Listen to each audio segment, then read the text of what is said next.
the best advice I can give, going back to you, Shawn, you've been talking about you want to get into it, or anybody that's thinking about getting into it, get into it on that $100,000 property in a small town. Yeah. Because it is a $25,000 down payment plus closing cost.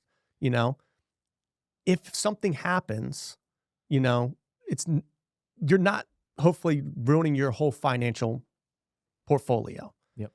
Not to mention, what has to happen for you to really lose out on real estate? You have to really analyze the numbers incorrectly, right? You have to not have a reserve to account for any of numbers that you run incorrectly. You really have to mess up going into it for it to collapse on you, because it's a long-term investment. So even though you didn't run the numbers properly now and you're losing or not making as much as you thought you were making, in 3-5 years, rent should be up. Your mortgage is going to stay the same, and it should work out as a long-term investment. Maybe this not a home run that you thought or you were hoping for, but it's enough to get you going, and now it gets you thinking in a totally different way, which is what it did for me.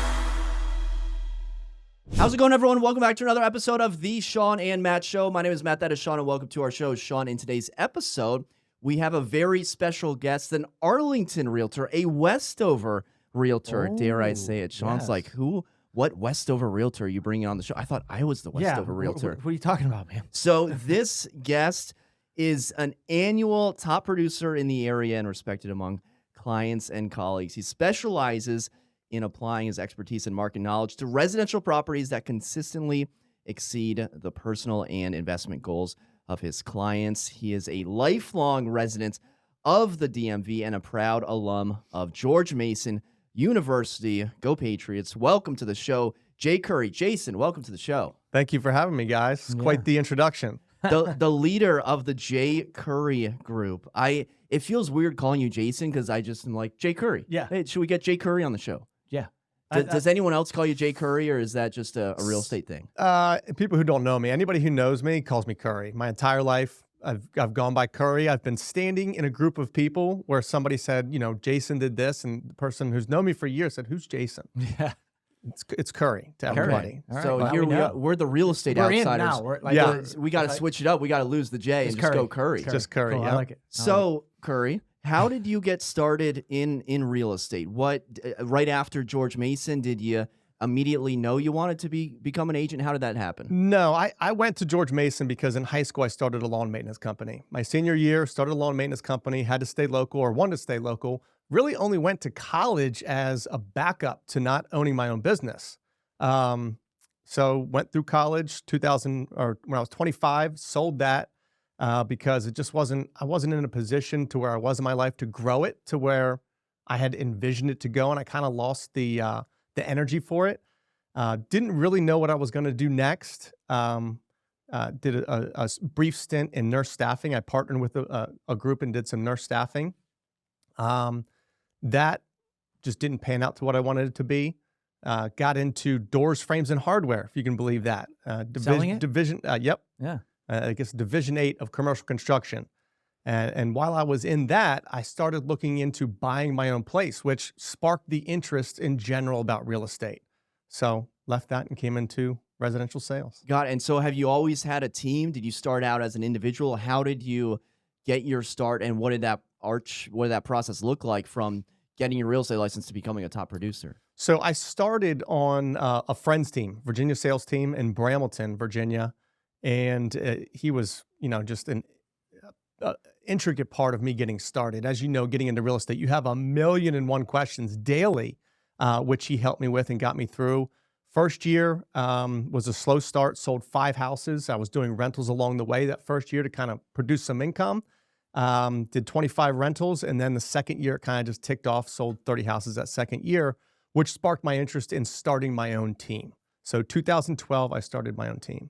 Yeah, 5 houses is slow. I mean, a lot of agents sell 1 house their first year. They sell 2 houses. Yeah. Shawn, how many houses do you sell your first year? Yeah, probably like 5 or 6, not many. And then you did the 25 rentals, so you're still getting in front of clients, understanding the process from like start to close. Yeah, I was really just trying to get as deep into real estate as I could in any which way, just so I was active in it. I was also, just to bring in money at the time, doing listing photos for other agents. So I was doing whatever I could. I was going to every meetup I could. We had 4 offices at that point in time with the brokerages I was with. I was going to every single one's training events. So I was just getting as deep into it as I could. There you go again. I mean, like when you get into real estate, it's not like, hey, well, I started and I sold like 15 houses this year. It shows you that there's hard work that goes into this, right? I mean, he went to everything that he could to learn the processes, to learn every background that he could.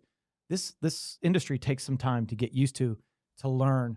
I mean, years, honestly, in some regards. So again, work your butt off to get to where you are. What would you say your biggest expertise is? Is it buyers? Is it sellers? Is it Westover? Is it Arlington? Is it all the above? Well, so in the beginning of my career, it was primarily buyers that I was working with. It was just, that's kind of what my sphere was at the time. And also I was paying for leads.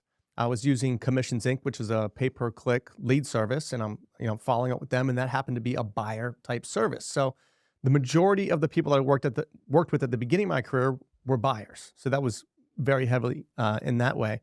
As I've gone through my career, it's kind of evened out to be about a 50-50, buyers, sellers. And now I stopped any pay-per-click lead in 2019. I'm not really doing any advertising for business. I'm solely sphere of influence based. So people that already know, like, and trust me, that are working with me, or they're referring me to people that they know that are buying and selling. That's my whole marketing plan.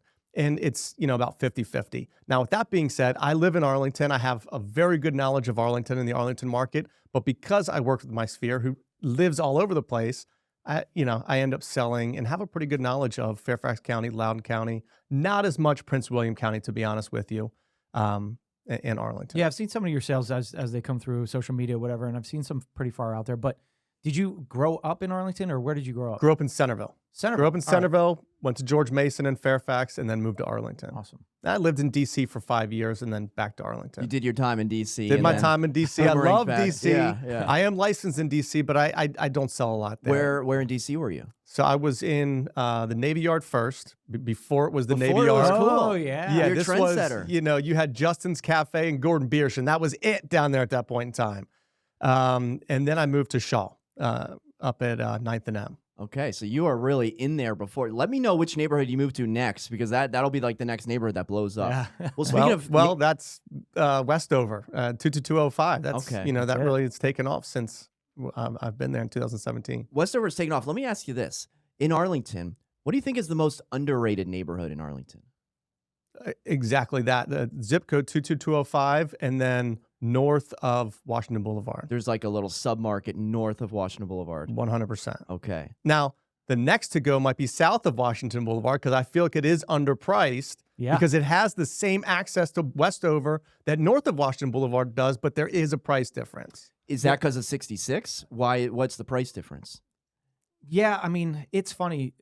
I don't know what the price difference is, why that is. Maybe I could speculate, but I'll not. But I was saying, after we talked about this the other day, a couple weeks ago, we said what was the most underrated. And I actually said Westover. He's like, wait, what? But Dominion Hills area, right? As you get across 66, Yep. that is a very good price point compared to when you come across the other way under 66, 22205. So I think he's right. I think that little segment in there, you can still find some properties. Like, I think there was one listed for 800,000, mid eights for, a small colonial, just north of 66, 800 grand. I mean, Dominion that's- Hills and Madison Manor, both of it, all of it over Yeah. there. And, just regarding Westover 2205, north of Washington Boulevard, I believe that popped so hard in the past few years, which it has, and it's become very sought after, because 22207 was always kind of the shining light, which to me doesn't have all that 22205 does with walking distance and everything else, school ratings that 22205 does. And you were getting it for $75,000, $100,000 less, and people were getting priced out of 22207. It came over there, and then that spiked to be the hottest, in my opinion, in North Arlington. So funny you say that, because I bought in 22205, not far from you.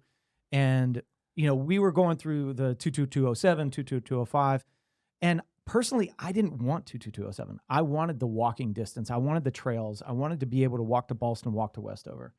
And you know, my wife, we wrote on this other house in 07, and I was like, man, I hope we don't get it. I wrote a spanking offer. Like, it was great. It was the best offer I ever wrote. And thankfully, we lost big time. But I'm so glad that we bought in is north of 29, is that too far? Is that too isolated for what you guys were thinking?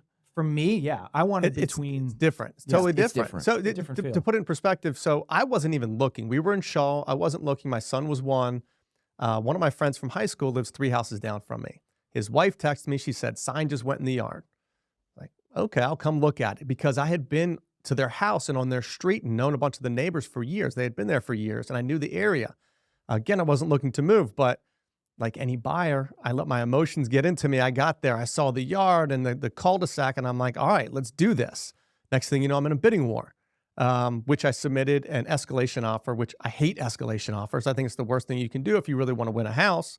That can be for a whole nother episode, but I mean, that might be for this episode. Finish your thought, and then I have a follow-up question. So, you know, most buyers, let's just use $1 million because it's an easy round number at this point in time. Let's say it's listed at $1 million, and I say, okay, what's the most that you're willing to go to? 1.1. I don't really want to go that high, but that's as high as I'll go to get the house. Okay, well, if I call you tomorrow after we've submitted the offer and I tell you that you didn't get the house because we only submitted $1.50 and it went for $1.75 million, you're probably going to tell me you would have paid 1.1 to get that house, right? So with escalation offers, let's say you escalate in increments of 5 or 10,000. You start at $1 million, 10,000 above the next highest offer. You go to 150, or cash offer goes in at 150, which escalates you to $1.06 million. Are you taking the cash offer, or are you taking the $1.05 million? Now, a good listing agent should call me and say, hey, we got a cash offer which escalates you to $1.06 million, but it's only a $10,000 difference than them. That's not enough difference for you. I see you're willing to go to 1.1 though. Do you want to do that? That's what a good listing agent should do. However, I've been in numerous situations where I get the call and they say, you missed out. I say, I missed out? Well, what did the winning offer go for? $1.05 million. We were willing to go to 1.1. Yeah. Why didn't you call me? It's all about communication. Now, when I call that buyer and I say, can't believe the listing agent did this, you didn't get the house. If they would have gone in at 1.1 without an escalation, they would have gotten that house, and they would have never said anything about paying 1.1 because they would have been so excited about getting it. That's just the bottom line. Yeah, see, you're speaking with logic, and when you do that, you have to understand that some listing agents just aren't going to do the logical thing. Or the work, right? They're like, I sold it. Like, you know, sometimes the price doesn't matter to people. Every dollar matters to me and to my clients. I always think of it in my head is like, I want to get the best dollar that I can for this person. And some agents are just like, but they don't really care if you know. The purchase is two things though. It's a financial purchase because it's an investment in the home, but it's also a lifestyle purchase. Yeah. And to be honest with you, I've found, I don't know about you guys, that it's more of a lifestyle purchase for people. They're buying that vision of their family being in that home. And when they lose out on that home, they lose out on that vision that they had. They've already mentally moved in as soon as they put the offer on the property. Yeah. And when they lose it, if you gave them the chance to turn that clock back, they wouldn't care about that $50,000. Yeah. And, you know, when you're talking about escalations, you know, you can see that side of it is just, hey, if they would have gone on to 1.1, they would have gotten it, but then they could have overpaid for it by $60,000. So like you start thinking that like, all right. And it just depends on the buyer, right? So some buyers, they can't really afford, they're squeaking through at this point and they're like, oh, you know, I can't really, you know, so you have to be careful on that. Whereas if you went on at 1.1, you could be overpaying. Right? So, Jason, in this market, though, it's pretty safe to say for the past number of years, you've always felt like you were overpaying. 100%. When I bought my house in 2017, I thought I was overpaying, which, by the way, talking about emotions, I let my emotions get into it. As the buyer, I needed a realtor to separate me from my own transaction because I used an escalation addendum. And as we're talking about right now, I hate escalation addendums or dislike escalation addendums. It's so funny you say that because 2 episodes ago, I was talking to Matt and I said, Matt, you know, he had just bought a house and we were talking about the emotional side of things. And that's the real key thing is that real estate agents have to manage people's emotions. And when you do this yourself, when you go and buy your own property, you feel the emotion. You know what is going on then. And you're like, wow, I wish I had some advice, right? Like Matt was like, I almost called you to represent me because I was going nuts. And that's the thing is like when you put yourself in the shoes of a buyer and you're actually purchasing something that is meaningful to you, you have a different perspective. So my purchase was an investment property. So this would be a good segue. Congrats. Thank you. It was not in the Northern Virginia area. It's just outside of Charlottesville, short-term rental. But I've seen you pop up more and more on like in investment type of forums. Like you have the Cash Flow Breakfast Club. So let's get into that because it seems like you are essentially one of the go-to agents for knowing investment properties and investment opportunities in the Northern Virginia area. So talk to me first about the Cash Flow Breakfast Club and how you got involved in that. So the Cash Flow Breakfast Club, I didn't create that. It's Omni Casey. He's an agent out in Ashburn. I lead the Arlington Cash Flow Breakfast Club. And the purpose or premise of of Cash Flow Breakfast Club in general is to become financially free through cash flowing real estate, which we all know is very difficult in this area. So we can get into that. But the idea is to really replace your current income with cash flowing real estate income. Yeah, that's the dream. That is the dream. Yeah. So is that through the BRRRR strategy? Is that through flips? Is that through wholesales? You're obviously covering all of it. What sorts of strategies and topics are you discussing in these meetings? Everything, Yeah. everything, including the fact that wholesaling and flips isn't really what we're going after because that's no different than real estate sales. As Right. soon as you stop, that faucet turns off, you're no longer making money. As long as you stop flipping, you're not making any more money doing it. When you're buying buy and hold real estate, whether it be short-term rental or long-term rental, whether you get out of bed or not, you're getting paid from that property. And that's the goal, right? Yeah. So how are you personally, are you an investor on other properties aside from your home right now? Yes. Yeah. And so in 2017, I started listening to BiggerPockets Real Estate. It's, I guess, considered the biggest real estate investing podcast out there. I started listening to that, and that got me just thinking in a different spectrum. I mean, before that, I knew the power of real estate, but it didn't come into my mind that I should be doing it, and that more importantly, that I can be doing it. It seems so overwhelming. I'm going to buy a bunch of properties and have tenants in there and manage the properties, and it just seems like a lot. And hearing other people in this podcast and that they were doing it, it made it seem possible for me to do it. And I already had the knowledge at the point, sold hundreds of homes. I had been through the process over and over and over again for other people, but it made me more comfortable with just doing it in general. So how many rental properties do you have and where are they? So I started, 2017 is when I started this process. 2017, I think I made an offer on a property in York, Pennsylvania. So I'm originally from York. I moved down here when I was 13. I started there for a couple reasons. One, I have a knowledge of the area and where I don't want to be. Not so much as where I want to be, but just where I don't want to be, okay? I have MLS access to the properties up there, so I could set my own searches up. I didn't have to rely on a realtor, waste a realtor's time and me getting into investing in real estate at the beginning, and the price point. Yeah. You know, you can buy a 100%. duplex for $150,000 or less at the time. Still kind of can, not in the areas you want to be. So that made it very attractive to me because one, I didn't have a whole lot of cash at that point in time.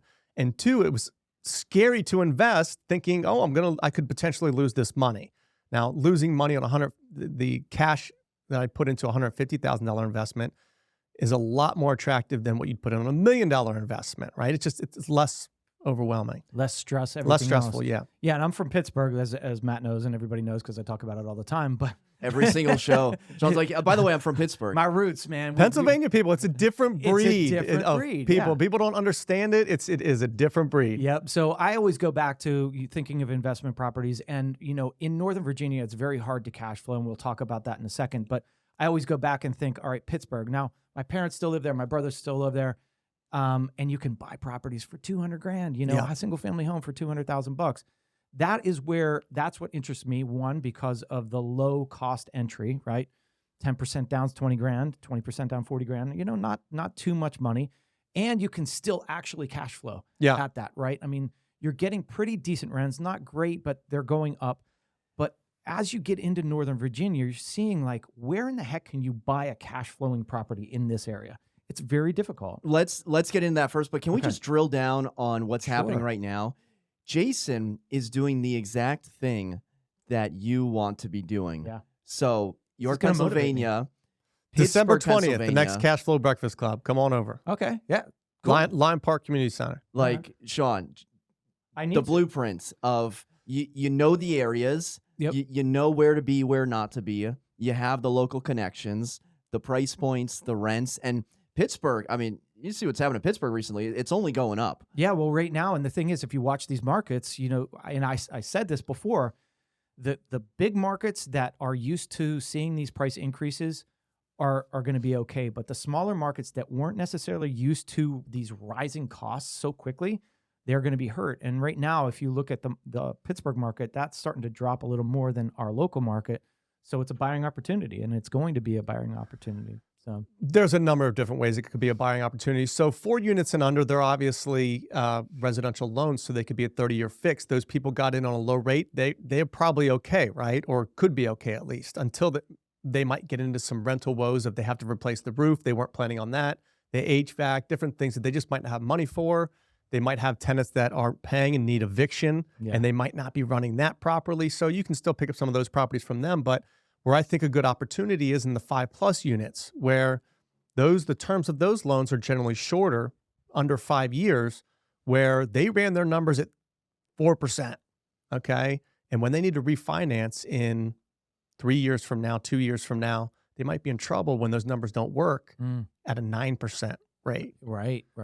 I I didn't realize there were shorter terms at a 5 for a See, commercial these are the loan things- generally, yeah. Yeah. Now, some of the things we talk about in the Cash Flow Breakfast Club, you can get into seller financing, which is something I'm focusing on right now. When someone owns the property outright, and you can come up with whatever terms you want in buying the property from them. Interesting. You could negotiate a 3% term on a 20-year note, whatever you want. So Shawn had mentioned Northern Virginia investment properties. For people that are attending the Cash Flow Breakfast Club or real estate investors out there, what's happening with Northern Virginia investment properties? Where do people invest in investment properties in Northern Virginia, and is that even possible with what rates are and sales prices are at right now? It's very difficult. And I don't invest in Northern Virginia real estate unless it's a flip. I'll take a flip if it just makes sense and falls in my lap. But I'm really looking outside in other markets that actually cash flow, because that's what I'm looking for. I'm looking to replace my current income for the reason of when there's a market correction and there's not as many real estate sales happening, which affects my income, or there's a COVID or health reasons, whatever, right? As far as the people that are investing in Northern Virginia, they're more investing for appreciation, because that's what you have here. It's really hard to find the cash flow.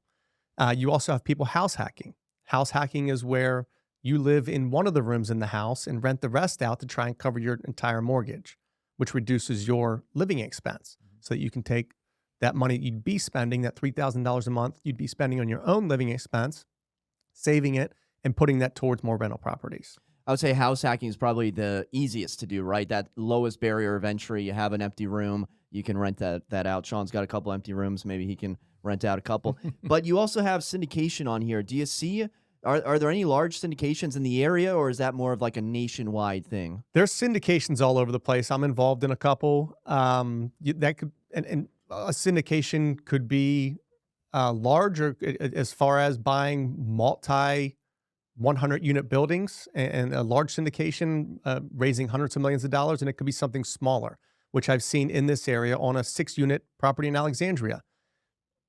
It's something that you need to be careful on and make sure you know how to analyze the numbers, what the general partner's running the property at, and what they're telling you the returns are going to be, because that's something that if they're not running the right numbers, you could easily lose your money there as well. That's where the risk is. I think, I always look at investment properties, but to be honest, I've never really run the numbers, or I'm not an expert on running the numbers to a T, like, calculating cash flow or whatever that is meaningful that, you can actually rely on. I feel like I'm a newbie on that side of things, not as far as myself investing, and making sure that I'm getting into the right thing. Because sometimes when you purchase property, it can get emotional, right?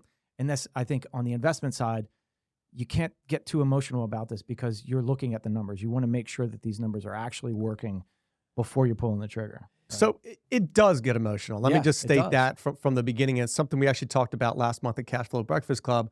But going back to that first York property that I bought, it was a short sale. So going under contract, the agent's trying to, I've worked with an agent. I work with an agent on every property that I buy or have up to this point anyway. The first thing he said, he's like, it's a short sale. I want to let you know this can take some time. And I was like, hold on a second here, sir. I've sold some short sales. I know how it works. 3 months later, I'm freaking out. Like, when are they going to accept my terms? Like, when is this? I need this to close. And it's just hard to keep that away. And when you're analyzing numbers and you see that the rents could be $1,000 a month, it's easy to say, well, I might get $1,050 on each of these units. And then that's going to make my numbers look better. And you start massaging the numbers to make the numbers work because you want to buy the property so you can start telling your friends and family you're a real estate investor. You want to be a real estate investor and you want to make it work. So that's part of becoming a seasoned investor, is getting rid of that emotion and taking that emotion out. And that's really hard to do. So one thing that people don't think about is you are collecting rent. You're collecting rent every month and you have to rely on that renter to pay. Have you run into any situations where they're not paying rent? Like we saw in COVID, there were a lot of people that said, oh, well, I can't pay rent anymore. And all of these mom and pop investors got hurt because they didn't have to pay rent in a lot of situations. So have you run into that? And I guess twofold question. Have you run into them not paying? And do you have property managers or are you managing them yourself? We'll start with, I have property managers. I have 2 separate property managers. I still have to manage those managers, if that makes sense. Yeah. You still have to watch what they're doing and that takes time. You're just not dealing with the tenants. And I have had tenants during the course of the COVID time period that were not paying rent. I've had to evict 2 tenants at this point in time in my real estate rental ownership. I'm not doing the eviction though. It's my property manager who's very familiar with the process, and they go through the legal process of making that happen on my behalf, right? And it's just something, it's like running any business. You have to have a reserve in place to account for these things. When you're looking at and analyzing the properties, you have to account for vacancy. You have to account for property maintenance. You have to account for capital expenditures, the largest thing, replacing roofs, replacing windows, replacing an HVAC. And you have to account for property management. All these things have to be taken into account when you're running the numbers. A big mistake that people make is their monthly mortgage and carrying costs, PITI, is $1,000. They rent it for $1,500. They think they're $500 cash flow. They're not. They might be breaking even in that point in time. For example, that your property I was just talking about, I bought that for $92,000. It's a duplex, 3-bedroom, 1 on both sides. It rents for $1,900 a month. High taxes in York County, by the way. So the taxes are probably about $4,000 a year. So I cash flow on that. I legitimately probably cash flow about $250 a month per side. So $500 after accounting for property maintenance, maintenance on the property that I just take out and put into account, keep into account, capital expenditures and vacancy, because I will have vacancy in between people, which, by the way, I feel is your largest expense in owning real estate. The longer you can keep your people in there, the better off you are, because what do you have to do when people move out? Pay a real estate agent to put it back up on the market. You got to probably repaint it, Fix it up. fix it up every time. How cheap is it to paint, guys? It's not very cheap, is A it? couple $1,000. I mean, depending on the size, right? And when you're looking at a property that's $100,000, you're only getting $900 per side, and you have to pay $4,000 to paint that place. That eats up all your cash flow from the previous year. Not only And that, you're starting from scratch. You're vacant for at least a month, right? Correct. So there's $1,900 gone. I mean, these things add up quickly. And Yeah. So 2 evictions. I mean, that's already. pretty scary. Now, there's Same unit, by the way, Same of all my unit. properties, Okay. same side of that duplex. There was a recent event in Arlington, unless you've been living under a rock, you haven't heard about it, but the house that exploded, Yep. just right up the street there on George, off of George Mason.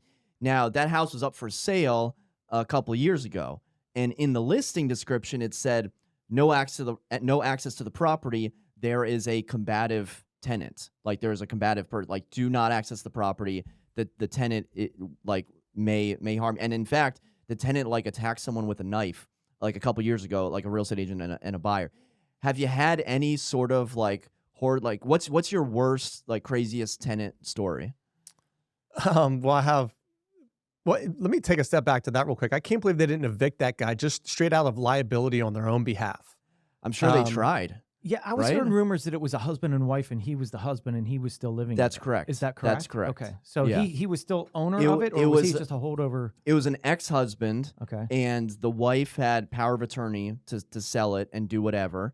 And whoever was going to buy the property was going to buy it with that person living in there and then go through the eviction process. Oh, wow. Yeah. Okay, that's a little bit different. yeah, and I saw the text that you sent me. Was your brother So like trying to show it? my brother was trying to buy the property. Oh, he's and trying to buy it. half Oh, of wow. Northern Virginia was trying to buy the property when it was on the market. My Because it was brother, underpriced, probably. yeah. right? Well, Yep. my brother was like, "Yeah, well, you take $425. It's listed for like $550." And it's Yeah. like, no, they're not going to take $425. Yeah. Yeah, because Um, you're taking that risk of taking that tenant and having to push them out, and now we know that would have been a huge risk Yeah. because it wouldn't have happened. Well, Right. it just depends what jurisdiction you're in. In DC, it's significantly harder than Yeah. it is in Virginia.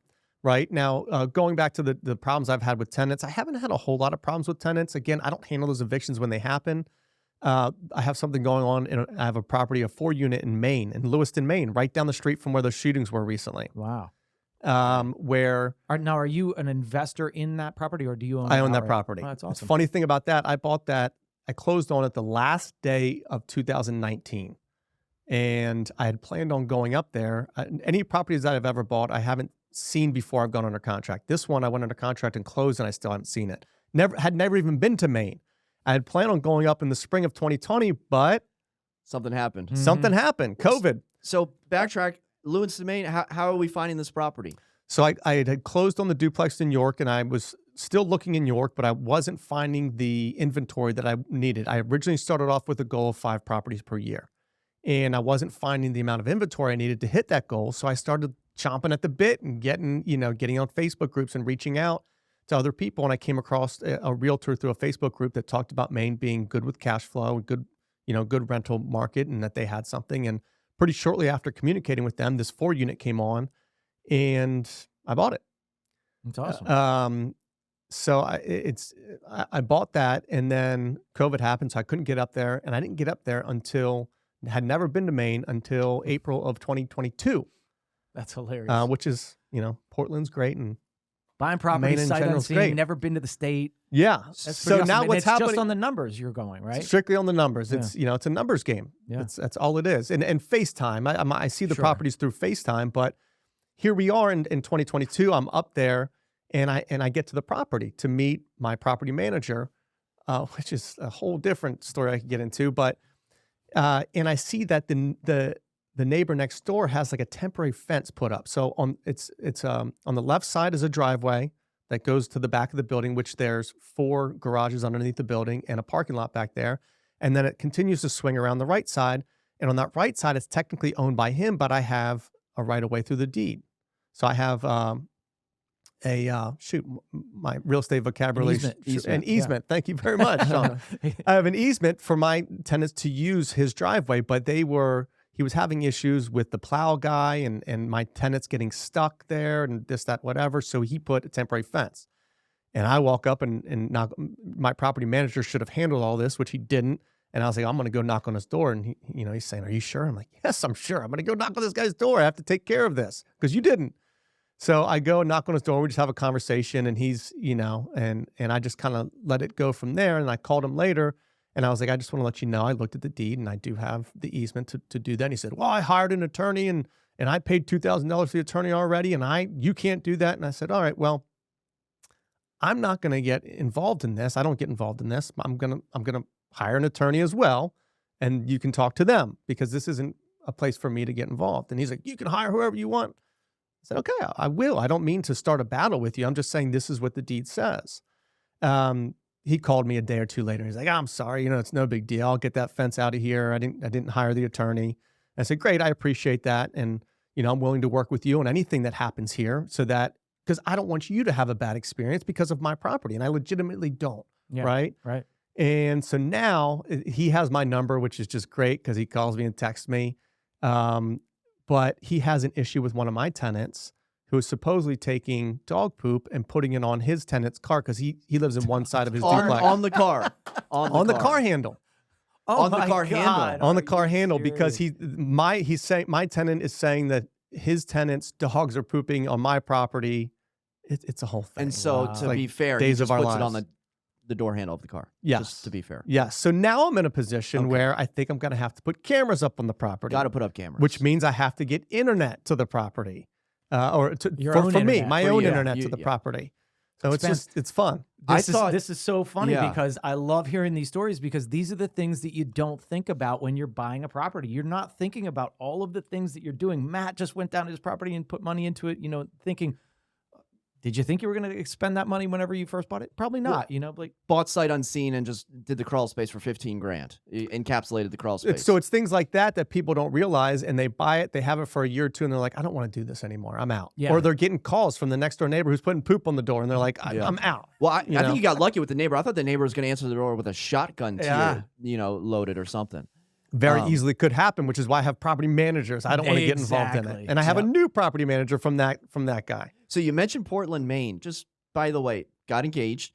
Portland, Maine is the 1 seed on the list of bachelor party cities. There you go. Jason, what are your thoughts on Portland, Maine for a bachelor party? So it's like Old Town Alexandria. I was there for a day. I went and I got a car, drove directly to the property, got into it with the next door neighbor and my property manager, toured all the units, drove back, got a hotel in Portland, and went out to a couple restaurants on my own. But it gives you the feel of like Old Town Alexandria. So you're saying I should just go to Old Town Alexandria for my bachelor Save the party. money. it's gonna Save be some a money. lot less expensive. Yeah. I did go to a bachelor party up in Kittibunkport. Well, Okay, I guess okay. it was a wedding kind of Yeah. bachelor party all at the same time. It was fun. We had a good time. It was small town, I don't know how far Kittibunkport is from It's pretty Portland. close to Portland, I think. Maybe. Yeah. I know Yeah. nothing about it. So, Jason, before we get off topic, what with investment properties, I mean, you got my ears ringing. Like, how many doors do you have right now? So at this point in time, I have 2 duplexes in York. And York's pretty big. I don't know if you're familiar, but You a fan of Live? it's grow up? funny. Yeah. Yeah. So they're Can- from Can York. you tell a non-Pennsylvanian what Live is? Live is a rock band from 90s rock man. band. They blew up, and so I was like excited when a Pennsylvania band made it big. That's And they the made it York's real big. claim to fame. Yeah, That York Pep and Patties, York Barbell, How about the first capital city of America? that right, for one day. For one day, hey, it Yeah. counts. yeah. Yeah. That counts. So 2 duplexes in York. I have a 4-plex in Maine. I actually just bought a hotel in Shepherdstown, West Virginia. Wow. Love Shepherdstown, right on the main street area. Shepherdstown's only so big. Yeah. And I actually haven't been to that hotel either. And then I'm involved in some syndications as well.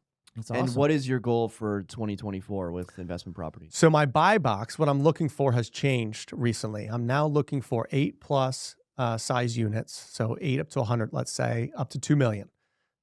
Really, ideally, what I'm going after for the most part is individual owners, because I want to focus on seller financing.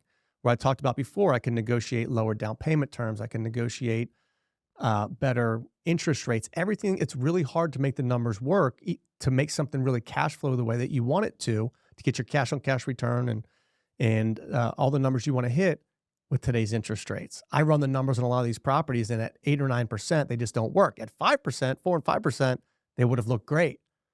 They just don't work now. So I've never done seller financing, but I always wonder, like, what is the advantage for the seller? Like, why would they want to do that? And I mean, I guess one thing that, as I'm saying this, was maybe they bought it for really cheap, and now paying on a mortgage of $2 million, that's a lot of money per month. But what are you finding is the advantage? So it's a couple things.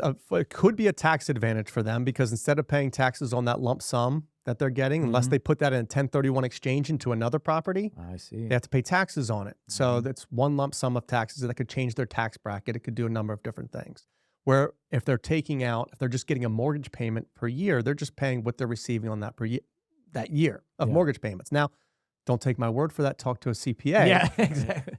But that's one advantage. Yeah. Another advantage is older people who they don't really want a lump sum of money to go figure out what to do with, or people that just don't know investing in general. They don't have a financial advisor. They don't want $500,000 to go figure out what to do with it. They're living off that monthly income that's coming from that property, but they're tired of hearing about poop on neighbors' cars at their properties. They're tired of having to come up with the money to replace the roof or make any other major fixes when they come up, or just deal with tenants in general, because a lot of times they're self-managing. Yeah. So they just don't want that hassle anymore. But if we can negotiate some type of terms where they're getting similar income from the property, it might work for them. That's pretty good. Why do you think more realtors don't own investment properties? Well, I mean, I was a realtor for 6 years before I bought a property. You know, like I talked about, it's very overwhelming. And the best advice I can give, going back to you, Shawn, you're talking about you want to get into it, or anybody that's thinking about getting into it, get into it on that $100,000 property in a small town. Yeah. Because it is a $25,000 down payment plus closing cost. You know, if something happens, you know, you're not hopefully ruining your whole financial portfolio. Yep. Not to mention, what has to happen for you to really lose out on real estate? You have to really analyze the numbers incorrectly, right? You have to not have a reserve to account for any of numbers that you run incorrectly. You really have to mess up going into it for it to collapse on you, because it's a long-term investment. So even though you didn't run the numbers properly now and you're losing or not making as much as you thought you were making, in 3-5 years, rent should be up. Your mortgage is going to stay the same, and it should work out as a long-term investment. Maybe this not a home run that you thought or you were hoping for, but it's enough to get you going, and now it gets you thinking in a totally different way, which is what it did for me. Yeah. I think that's great advice. My follow-up question is, how do you get over that delegation of, oh my gosh, this is a plane ride away. If the light bulb goes out, if something needs to happen, I can't go over. Like, how do you give away that control and still feel confident about a purchase like that? So I never planned on managing any of my own properties to begin with. I was always going to have a property manager. So I'm really relying on that property manager to take care of the light bulb or the toilet that gets clogged. Whatever it is, I'm still calling that manager, even if they're in Fairfax. I'm not going to the property. I don't want to see that tenant because I don't want that tenant to know who I am. I don't want them to get my phone number, which has happened. You know, it's very easy to look people up these days. Mm-hmm. It's the property manager that's there to take care of that. So and it is a mindset shift. And I just recently, with my new buy box, I've expanded outside significantly. I'm looking now, and I just pulled a search the other day from PropStream, which is a service that you can sign up for to pull this information, to North Carolina, South Carolina, West Virginia, Georgia, Florida, Texas, Arkansas, Indianapolis, all over the place, right? I'm going everywhere.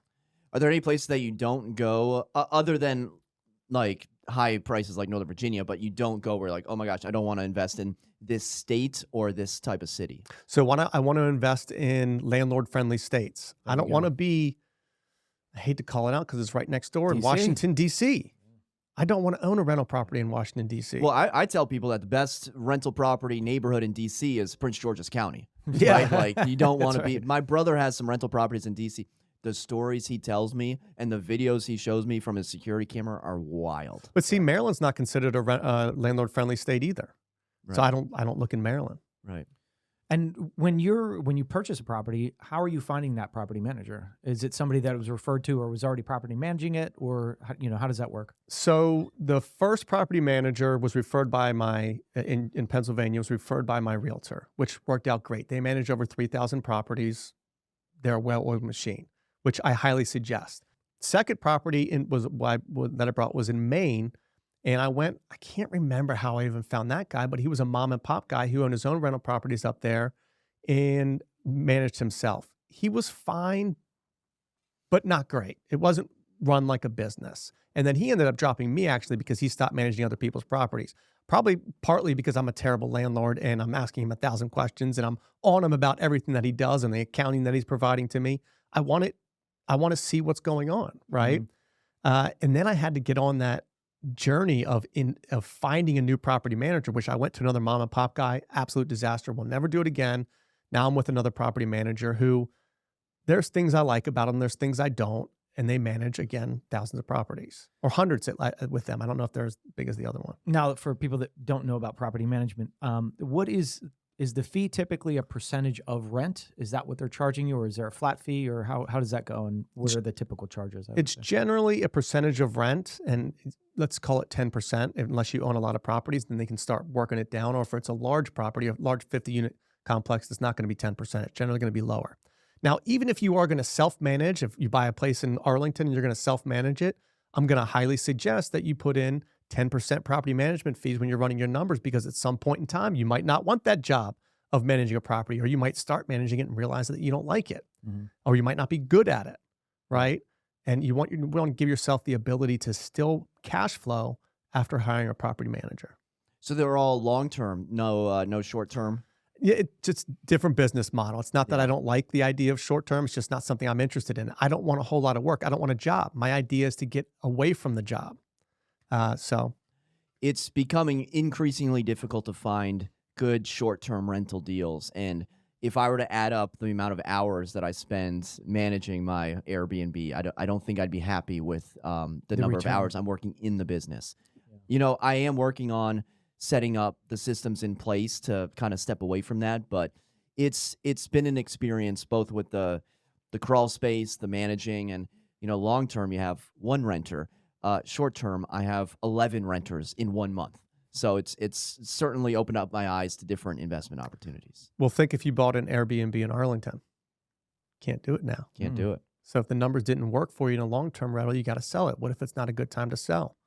Puts you in a position, again, where I just believe the long-term, with all the different levers of depreciation, mortgage pay down, appreciation, cash flow, it's the best avenue for me. How many deals are you looking at before the green light goes on and you're like, fire, let's go after one? So let's take a step back to what I said earlier. When I first started my investing journey, my goal was to have buy 5 properties a year. Well, I was selling much more real estate back then. I was heavily invested in my sales business, and it was hard to work as hard as I needed to work to sell what I was selling at that point in time, and then go and learn investing and start analyzing and finding investment properties. I was kind of 1 foot in, which that has shifted significantly.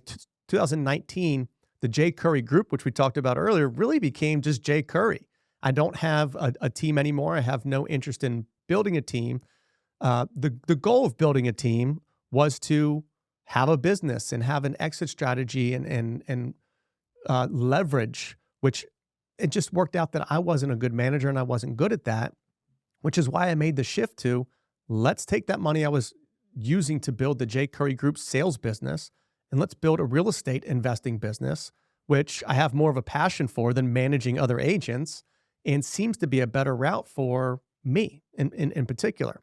So I again turned off in advertising for buyers at that point in time and focused, which was 80% of my business anyway, my sphere of influence, which is on cruise control at this point in time where I am in my business, right?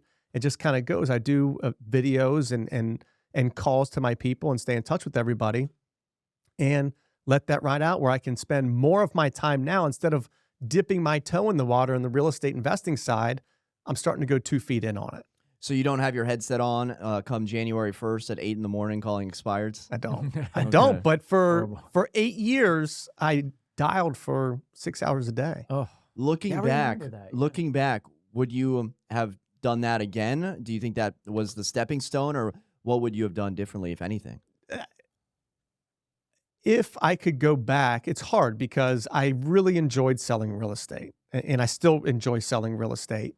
So it's hard to go back and say I wouldn't sell as much and I would try to invest as much because I was having fun with it and I needed money to be able to invest anyway. Yeah. I would have definitely spent more time early in my career on looking at investment properties. 100%. I could have bought 1 property a year and just let it ride out.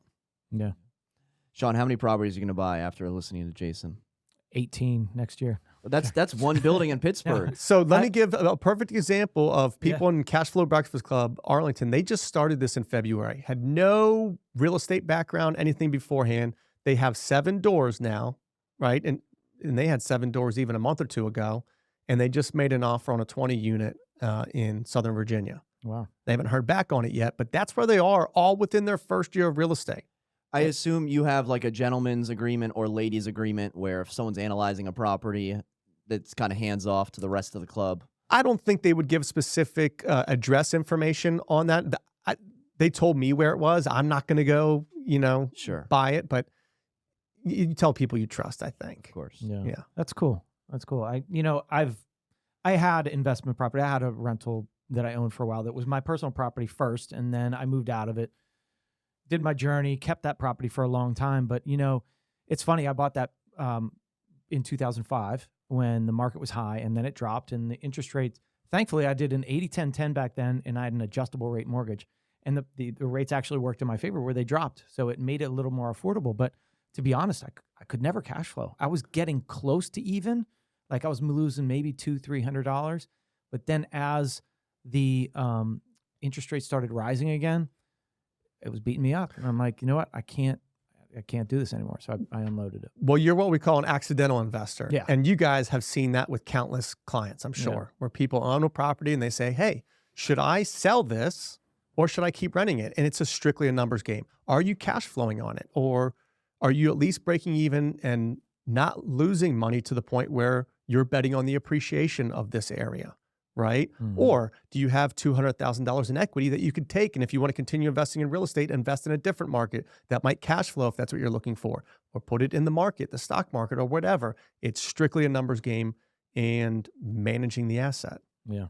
But that's happens all the time. And that's a way to get into real estate investing. That's looking at me like, come No, on, because Shawn. I get so excited for Shawn because I see the gears moving. The gears are running. Well, I've always, so, you know, selfishly, my next purchase, I'm purchasing with my brother-in-law, and we've been looking at beach properties, right? So like we want to use, but we also want to Airbnb at the same time. So we're not super worried about cash flow on this. We're worried about, you know, having fun with it first, but also making some of that back. So we want to enjoy it, but we also don't want to pay the entire payment, right? So like, but as far as Pittsburgh and like the smaller towns and finding the properties that you can find for 150, 200, 250, yeah, my wheels are turning, and they always have been, but I need that spark. So maybe I will be there on December 20th. You have the knowledge to do it already. You have the ability to talk to people once you get in touch with them. You just have to generate the leads, whether that's through local brokers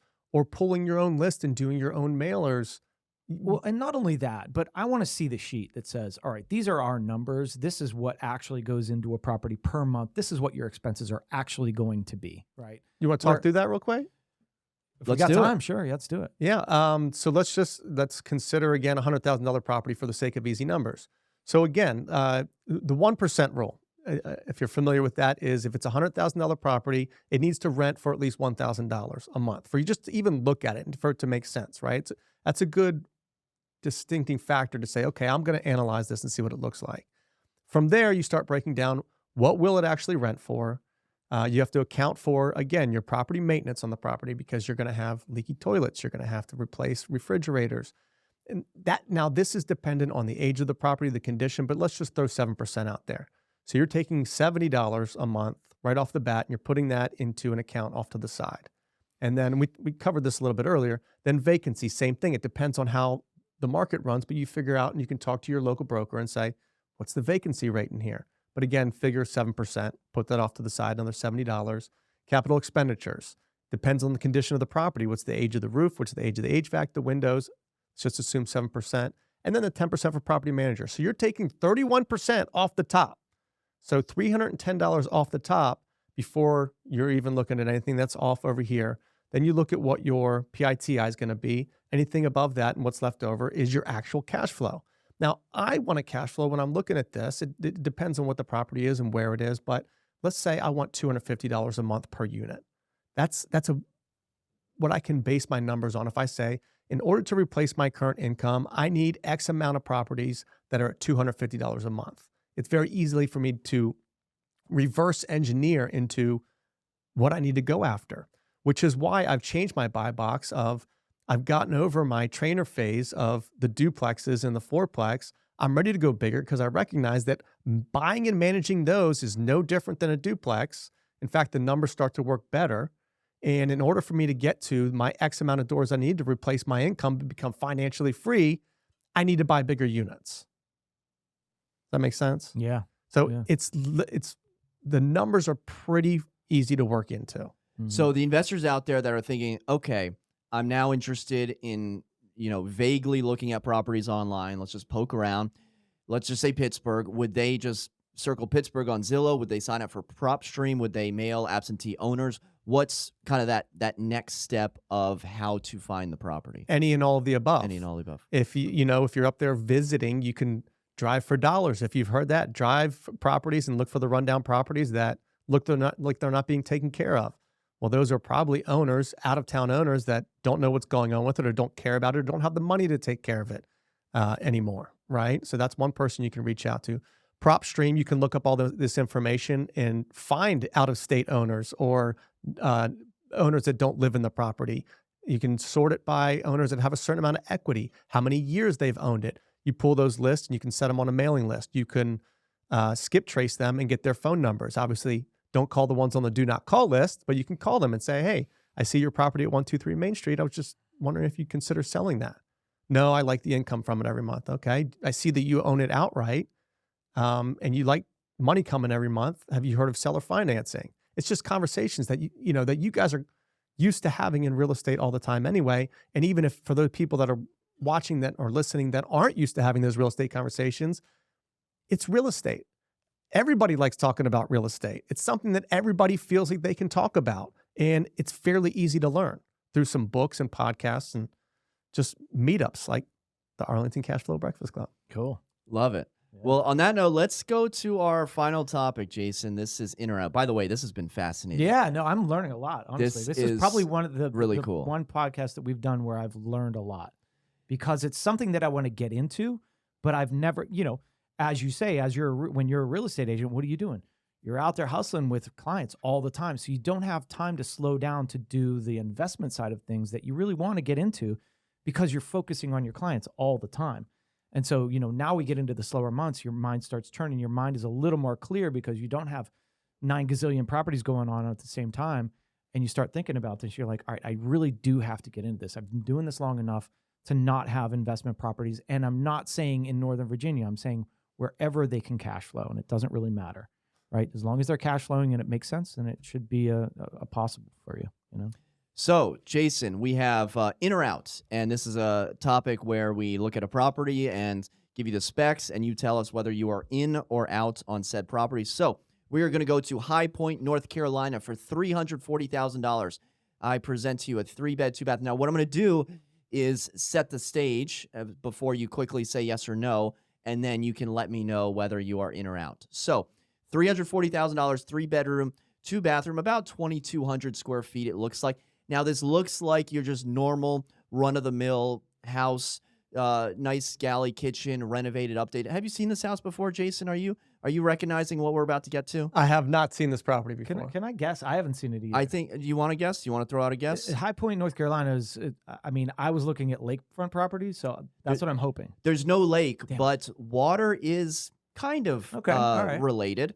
So just your normal house until we get to about photo number 34. Above ground pool? Oh, When we got the in-ground pool that is no longer a pool, but it has been turned into a bar and a man cave. Take a look at this. So they had the pool, they drained the pool, they didn't want anything to do with the pool, and they built a bar inside of the pool. Now, I don't see any plumbing, but I certainly see, electricity, lounge area, outdoor area with what looks like AstroTurf. So, Jason, for $340,000, are you in or out on the in-ground man cave?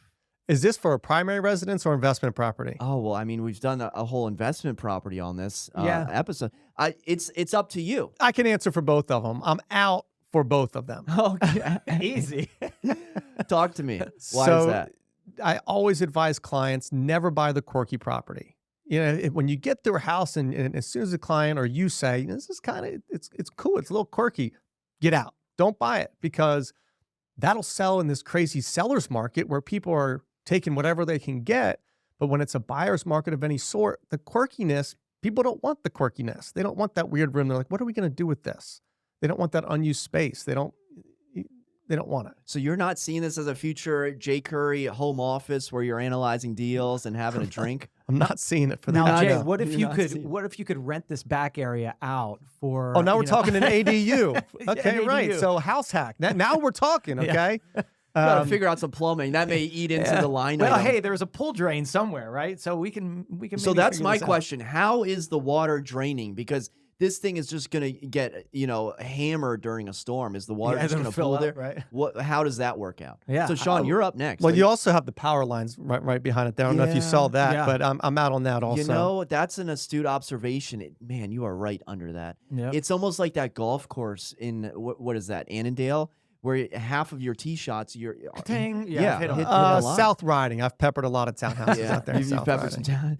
Last time I was at South Riding, Kirk peppered a townhouse, and then it came back in the fairway. That's if saw that your one. slice is that bad, it's actually Mine pretty never good. came back. Yours never came back. Well, someone got a souvenir at the HOA monthly meeting. Okay, Shawn, in or out? Yeah. Matt, It's $340. I know Jason's very convincing, but this is for you. $340,000. I always wanted a pool. I always think about dreaming about pools and like how cool it'd be to just lounge in your backyard, sun with a drink in your hand, chilling. But I don't like old pools, and I don't like this is a creative idea. This is very creative, but middle of nowhere, North Carolina, having what used to be an old pool. It's not selling me. It's not selling me. I'm gonna pass. Middle of nowhere. People get hyped for High Point. High Point has a population growth. You sleep on High Point. So where is High Point? I shouldn't say middle of nowhere because I really don't know where High Point is, but I thought it was near water, and I thought I saw water close by because I always look at the water properties first. That's kind of my thing. But Apparently, this is middle of nowhere for Shawn. Well, Keep going it in, is keep going. middle of nowhere, but I actually just looked at High Point and have it on my list of what I'm mailing to because they do have population growth and the numbers do tend to work there.